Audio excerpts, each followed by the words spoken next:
अब हम लोग देखते हैं कि क्वेश्चन नंबर 5 क्या कर रहा है। क्वेश्चन नंबर 5 में है कि एक आयताकार भाग, ठीक है, जिसकी लंबाई चौड़ाई से 4 मीटर अधिक है तथा अर्ध परिमाप। अब देखो परिमाप होता है मेरा 2 इंटू एल प्लस बी, आपको मालूम होगा अर्ध परिमाप यानी कि आधा परिमाप। तो आधा करने के लिए क्या करेंगे, 2 से भाग देंगे, तो 2 से 2 कट के तुम्हारा परिमाप क्या आ जाएगा, एल प्लस बी। तो मेरा अर्ध परिमाप है 36 मीटर, तो हमको भाग की क्या ज्ञात करना है, बीमाएँ ज्ञात करनी है। तो देखो इस प्रकार के सवाल का सॉल्यूशन है ना, हम आपको किसी भी रैखिक समीकरण युग्म के हल करने की दो विधि बताए थे, ठीक है। एक विधि तो आपको हम ग्राफीय विधि बताए थे, ठीक है, और एक तो हम आपको बीजगणितीय विधि बताए थे।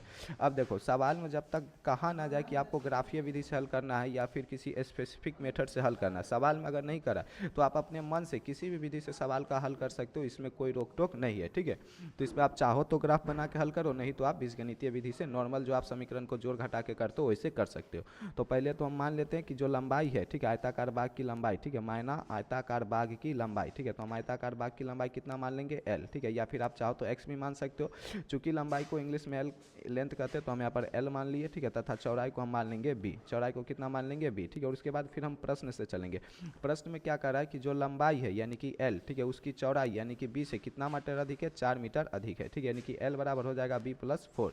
उसके बाद ये जो बी तुमको नजर आ रहा है ये इक्वल्स की इस साइड आ जाएगा तो क्या हो जाएगा, माइनस बी, ठीक है, यानी कि L minus B equal to क्या हो जाएगा, 4। इसको हम लोग कह देंगे इक्वेशन 1। उसी तरीके से, ठीक है, अर्ध परिमाप कितना होता है, 36 मीटर, ठीक है। तो यहाँ पर लिख देंगे कि आयताकार भाग का परिमाप, ठीक है, चूंकि आयताकार भाग का परिमाप होता है क्या है, आयताकार भाग का, यहाँ पर लिख देना आयताकार, ठीक है, आयताकार भाग का परिमाप, ठीक है, आयताकार भाग का परिमाप, ठीक है, आयताकार भाग का परिमाप कितना होता है, तो आयताकार भाग का परिमाप होता है मेरा 2 इंटू एल प्लस बी, ठीक है, 2 इंटू एल प्लस बी। इसलिए मेरा अर्ध परिमाप कितना हो जाएगा, अर्ध परिमाप हो जाएगा मेरा, ठीक है। अब अर्ध परिमाप करने के लिए क्या करेंगे, इस परिमाप में जब हम 2 से भाग देंगे तो मेरा आ जाएगा अर्ध परिमाप, तो अर्ध परिमाप मेरा आ जाएगा एल प्लस बी, ठीक है। इसलिए एल प्लस बी बराबर तुम्हारा क्या हो जाएगा, 36 मीटर, ठीक है। यहाँ पर एल प्लस बी बराबर क्या आ जाएगा, 36 मीटर। इसको हम लोग क्या करेंगे, इक्वेशन 2 मान लेंगे, ठीक है। अब देखो अब मेरा एक इक्वेशन बन गया कि एल माइनस बी है वो है 4, ठीक है, और मेरा दूसरा इक्वेशन मिल गया एल प्लस बी है वो है 36, ठीक है, 36 है कि 34 है, तो यहाँ पर देख लेंगे तो 36 है, ठीक है। तो यहाँ पर हम इसको लिखेंगे 36, 3 पर 6 36।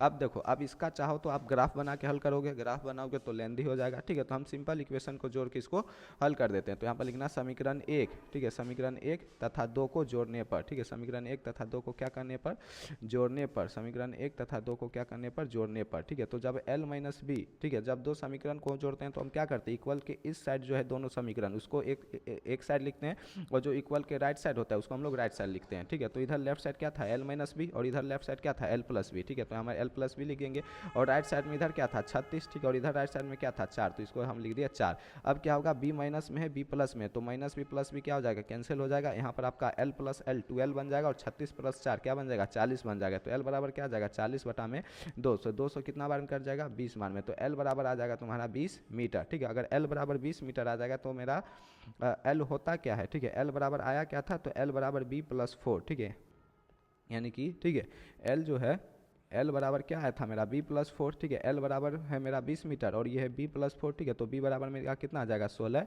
मीटर, ठीक है। अतः आयताकार भाग की जो बीमाएँ यानी कि भुजाएं, ठीक है, तो भुजा क्या हो गया, आयताकार है तो लंबाई और चौड़ाई उसका भुजा होगा, तो बीमाएँ कितना हो जाएगा, एक हो जाएगा 20 मीटर, एक हो जाएगा 16 मीटर। तो यहाँ पर लिख देना कि अतः, ठीक है, आयताकार भाग की बीमाएँ, ठीक है, आयताकार भाग की बीमाएँ, तो आयताकार भाग की बीमाएँ कितनी हो जाएगी, आयताकार भाग की बीमाएँ, ठीक है, बीमाएँ कितनी हो जाएगी, ठीक है, एक हो जाएगा आपका 20 मीटर और एक हो जाएगा 16 मीटर है, ठीक है, यहाँ पर 16 मीटर है।